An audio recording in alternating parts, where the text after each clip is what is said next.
Chimire, Jama Obama, they keto, a coaching mate keto, Jama ye at the tama, Paya Bondo, Tinshare a jonko, Luri, Pioba Mala, Bono, Payata cannot do go, the law, don't build it, Paya at the Kaya, a don't build Apituya at the tama, Tilomio. Minkere sore ayako jamaya atatama lure mimbamla lure pyobamla sore ayako jama sinchende ke ko sinchende toni tu sobe dine ma shin yaushila ja to tatami mya yungji tu bono me swe alo sinchin pho ya atwe imata ma lo ate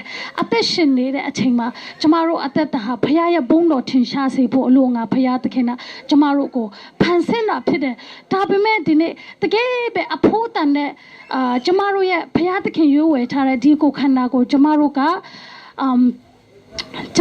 tampho me swa ne atong pyu de achain ma jama ro ko tan ka be di ko khanda ko phit si twa de phaya takhin tham ayan tampho Tane bono tuye atwero ne yue tare di ko khanda o jamaro ko tan ya phesi de ayare ko jama sinsa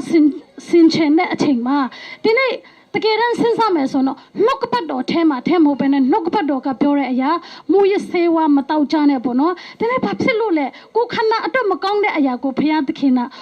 ti de atwa chong bono jamaro ko pyo ra phit de da pe me le jamaro lu ta roi ka le atin ko lou chin de aya re pero dine sia win roi ka tong ma phit do me ma lou de no so pero sia win roi ka tong ba bono jamaro ko pyo ra ka se le ma taw ne so pero se le abu po ma tong ma ayok so sorry jama ji da ne ko makhan nai bu e ayok doi ko ji da bo no ma ji ye bo makhan nai bo alaw thi phit de ha ko lu ka le atin ko twa pi ro we chin na taw chin na ko khanda ko bo no di ne di se le taw chin a phi jama ro ye lang ko phesi si de so ra ti de da phe jama ro ka atin lok de da lu ta ro ye bo no lu ta ro ye blo byom la ma control nang de atata ta khu phit ma bo tani a phit satana control pi lo le bo no satana di aya re ne chinong pe to aya le phit de so dine den le bro jama pyo chana ka dine yeshu khrit den le bro ma jwa ke ma ro lu da ya te chin ne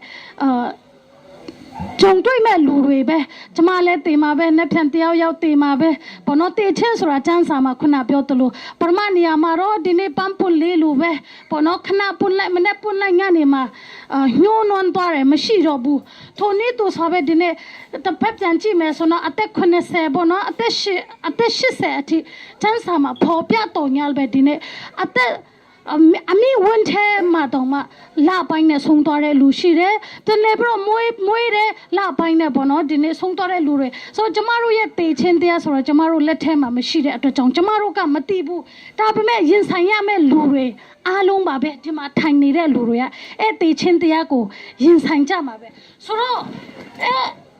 te chin tia ko ma yin san khin jama ro blo attention de le yong ji tu re blo attention de le bo no phaya ye ta tami re sa ayan ko aye ji de aya phit de jama ro te de achain ma phaya takhin atwat be te de la bo no blo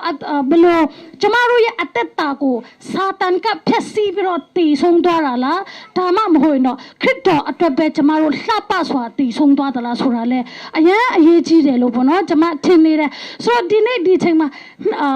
te do pita ajin tani to tu ye achang ko jama ro ma pyo ro bu da mai di nei jama ro pen le bro di aya ko yin sai me lu roi bo no jama ro blo yin sai de le jama ti lo ne ya ma twa de tai ma jama a mye ran sin chin de lu roi chong twai ya me aya jama ro a mye ran do twa ta cha de da pe me jama ro nok pat do e chain ma cha de nok pat do ko jama ro ye atata ma sin chin mi da la so re aya o le bo no jama ro ka sin sa pho yan atwe mi dan ma lo at de ma twa lo ma phit bu ma twa yin ma kang bu myat na ma phya yin ma kang bu so pro twa da ne di time be pyan twa yin no ara jama ro atwe adik pe ma shi nai bu ara chong chong twai ni de aya takhu si time ma jama ro atwe takhu si ro jama ro tin ko tin pho yan atwe lo at de sin chin pho yan atwe pho no lo at de so re aya ko jama pyo chin de so ro khuna lo lu ta roi ha mye mok ka ne phan sin do aya phit de bo no mye mok ka ne lu phit la de aya phit de so di ne jama ro တုံးလို့မရဒီလောက်ဒီမြေတွေကိုကျမတို့ကြည့်မယ်ဆိုတော့တုံးလို့မရတဲ့မြေရှိသလိုတုံးစားလို့ရတဲ့မြေလည်းရှိပြန်တယ်ဆိုတော့ဥပမာပြောမယ်ဆိုတော့ကျမတို့ရဲ့အသက်တာမှာဒီနေ့ခရစ်တော်မပါဘဲနဲ့ခရစ်တော်မပါတဲ့မြေဟာဒီမြေပဲဖြစ်မှာပဲတုံးစားလို့မရတဲ့မြေဖြစ်မယ်ပေါ့နော်ဒါပေမဲ့ခရစ်တော်ပါတဲ့မြေကြတော့တကယ်ကိုတန်ဖိုးရှိတယ် priceless ပေါ့နော်ကျမတို့တန်ဖိုးဖြစ်လို့မရတဲ့တန်ဖိုးအင်မတန်မှရှိတယ်ဆိုတဲ့အရာကိုကျမတို့သိရတယ်ဆိုတော့ဒီနေ့ဒီမြေနှစ်ခုအကြောင်းကိုကျမတို့နည်းနည်းစဉ်းစားမယ်ဆိုတော့ကျမတို့မျိုးစေ့အကြောင်းဒီနေ့မျိုးစေ့အကြောင်းမြေအကြောင်းကိုလည်းကျမတို့စမ်းစာမှာအများကြီးတွေ့ထားတယ်ဒါပေမဲ့အဓိကဒီနေ့ကျမပြောချင်တဲ့အရာကပါလေဆိုတော့ကျမတို့ရဲ့အသက်တာကမြေဖြစ်တဲ့ဒီကိုခန္ဓာလည်းမြေဖြစ်တဲ့အတွက်ကြောင့်ဒီကိုခန္ဓာထဲမှာခရစ်တော်တည်ဟူသောဒီနေ့အသက်ရှင်ခြင်းပေါ့နော်ခရစ်တော်ရဲ့ဝိညာဉ်မရှိဘူးဆိုတော့ဒီကိုခန္ဓာဟာအလကားပဲဖြစ်တယ်ဆိုတဲ့အရာကိုပေါ့နော်ဒီချမ်းစာအဖြစ်ကျမတို့တွေ့ရတယ်ဒါပေမဲ့ခရစ်တော်ရှိတဲ့ဒီမြေကိုခန္ဓာကြီးဟာကြတော့ဒီခဏတာလောကမှာအသက်ရှင်နေတဲ့အချိန်မှာတည်ချင်းတရားနဲ့ကြုံတွေ့တဲ့အချိန်မှာပျက်စီးတော်ညာပဲဒီနေ့အထေရဝိညာဉ်ဟာထာဝရအသက်ရှင်သွားတယ်ဆိုတဲ့အရာကိုပေါ့နော်ကျမတို့သိရတယ်အဲ့ဒါကြောင့်ခရစ်တော်မရှိတဲ့မြေကတန်ဖိုးမေးတယ်ခရစ်တော်ရှိတဲ့မြေကတန်ဖိုးရှိတယ်ထိုနည်းသူဆိုပဲကျမတို့အပင်တွေမျိုးစိတ်တွေကျဲတက်တဲ့မြေကိုကျမတို့တုံးတဲ့မြေကိုကြည့်မယ်ဆိုတော့ဒီနေ့အရာမာတဲ့မြေပေါ်မှာတော့ကျမတို့ဘာပဲစိုက်အပြင်ပေါက်မှာမဟုတ်ဘူးတူးလို့တောင်မှမရဘူးဘောနော်လူတွေကဘလောက်ပဲလာတူးကြောက်ကဲတော့မာတဲ့အတွက်ကြောင့်ကျမတို့ဘာမှလှုပ်ရှားလို့မရဘူးဒါပေမဲ့ကောင်းတဲ့မြေကြတော့ကျမတို့တူးတာနဲ့လေလူကအရန်ပြောတယ်ကျမတို့ဟာဒီနေရာမှာတော့မျိုးစိတ်ကျဲတယ်ဆိုတော့မျိုးစိတ်ကပေါက်မှာပဲဆိုတော့ကျမတို့အင်မတန်မှပြောတယ်မျိုးစိတ်ကျဲတယ်ပေါက်တယ်အသီးအနှံတွေလည်းစားရတယ်တခါတလေကျမတို့ရဲ့အသက်တာမှာဒီနေ့တကယ်ပဲတုံးစားလို့မရတဲ့မြေကဲတော့အယံကိုမာကြောတဲ့မြေတွေဖြစ်နေကြတယ်မလားဘလောက်ပဲမျိုးစိတ်ဘသူပဲလာကျဲမပေါက်နိုင်ဘူးပေါက်ပြားကြီးနဲ့ပဲဖြစ်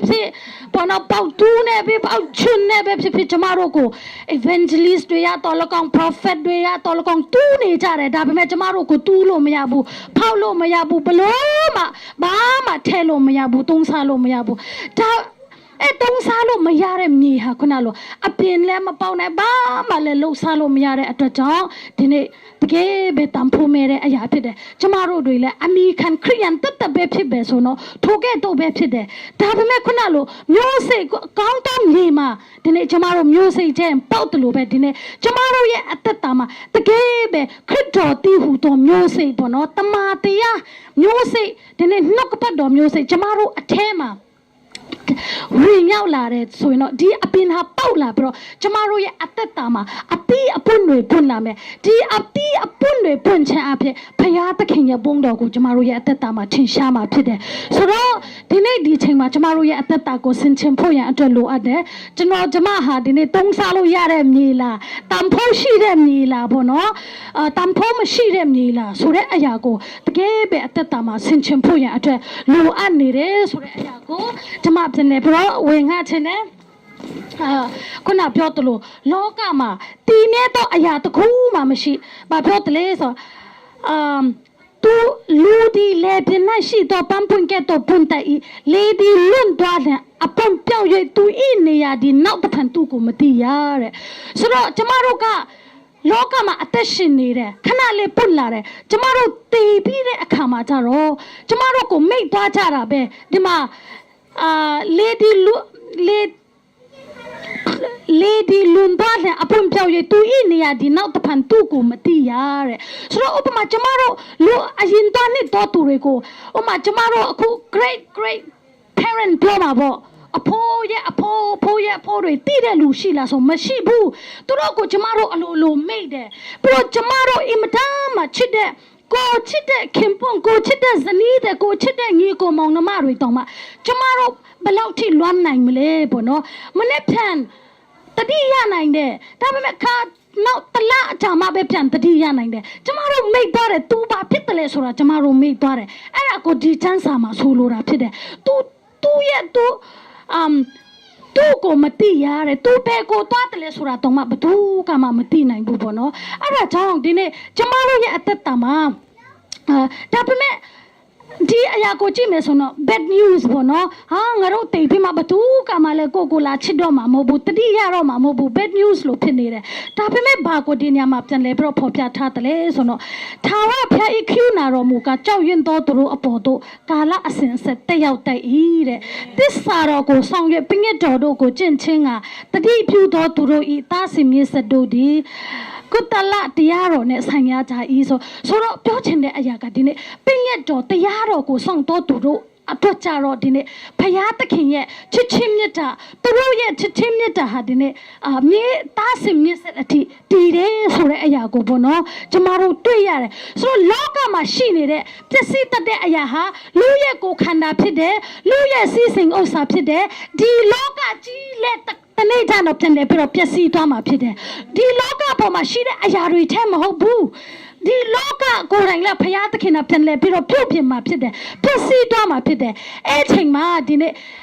ကြားထဲကနေဒီနေ့မပြောင်းလဲနိုင်တဲ့အရာပျက်စီးလို့မရနိုင်တဲ့အရာကဒီနေ့ယေရှုခရစ်တော်ဖြစ်တယ်ဟာလေလုယာသူ့ရဲ့ချစ်ချင်းမြတ်တာဖြစ်တယ်မပြောင်းလဲနိုင်တဲ့အရာယနေ့မနေ့နောင်ကာလမပြောင်းလဲတဲ့အရာကတော့ယေရှုပဲဖြစ်တယ်အဲ့ဒါကြောင့်ဒီနေ့ထိုယေရှုကိုဒီနေ့လက်ခံယုံကြည်တော်သူတွေဟာဒီနေ့ထာဝရအစဉ်အသက်ချင်း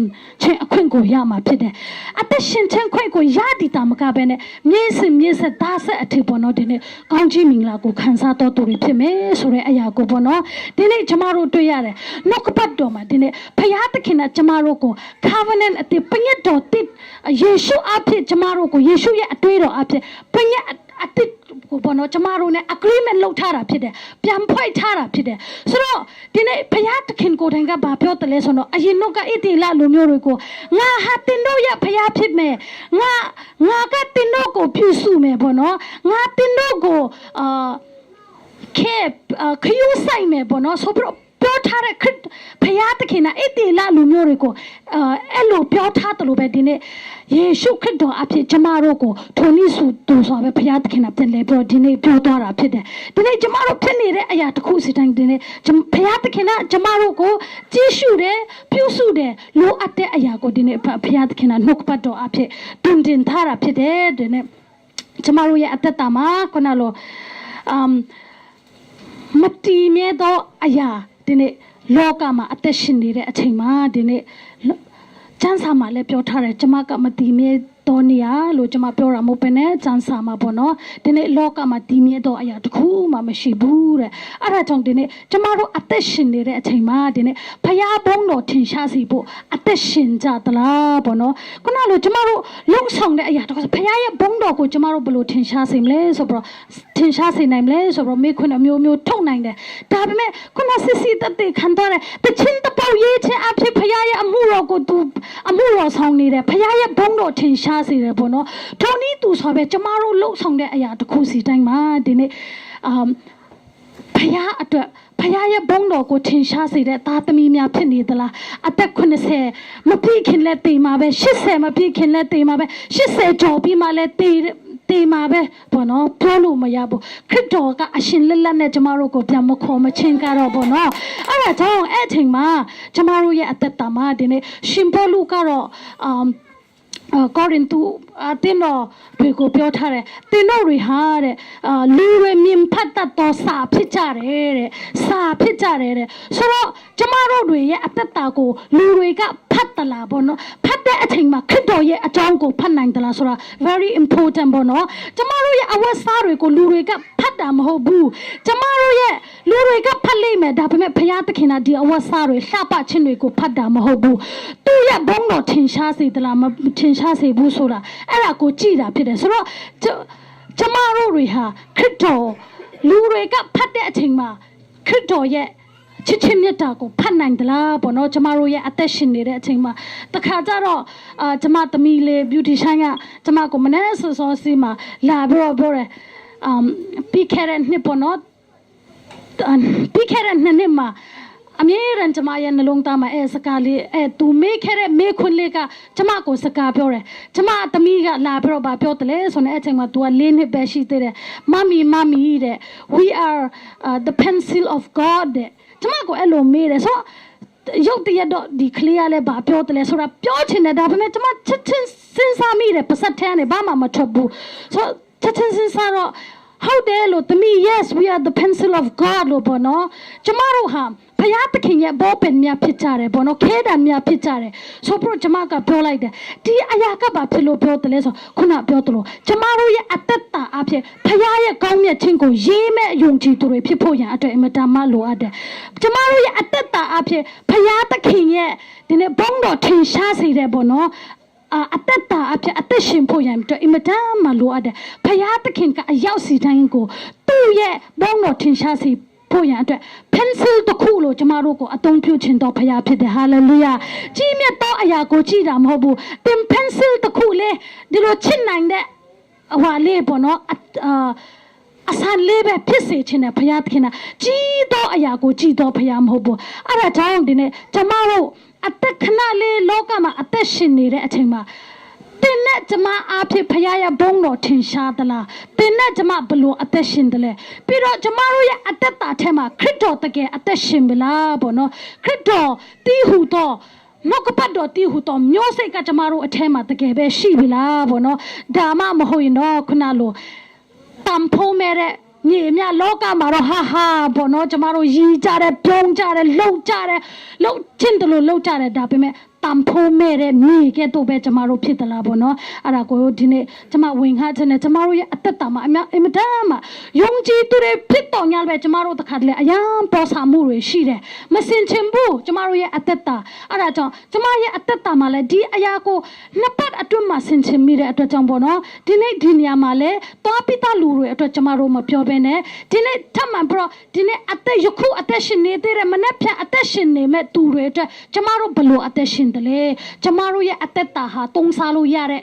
အသက်တာလားတန်ဖိုးရှိတဲ့အသက်တာလားဖခင်ရဲ့ဘုန်းတော်ကိုထင်ရှားစေတဲ့အသက်တာနဲ့အသက်ရှင်သလားဆိုတဲ့အရာကိုဒီနေ့ပြန်လဲပြီးတော့ထိုမေးခွန်းလေးကိုရောက်စီတိုင်းကအုံနောက်ထဲမှာနှလုံးသားထဲမှာထည့်စေချင်တာဖြစ်တယ်အရောက်စီတိုင်းပေါ်မှာဖခင်ရှင်တစ်ဖန်ကောင်းကြီးပေးပါစေ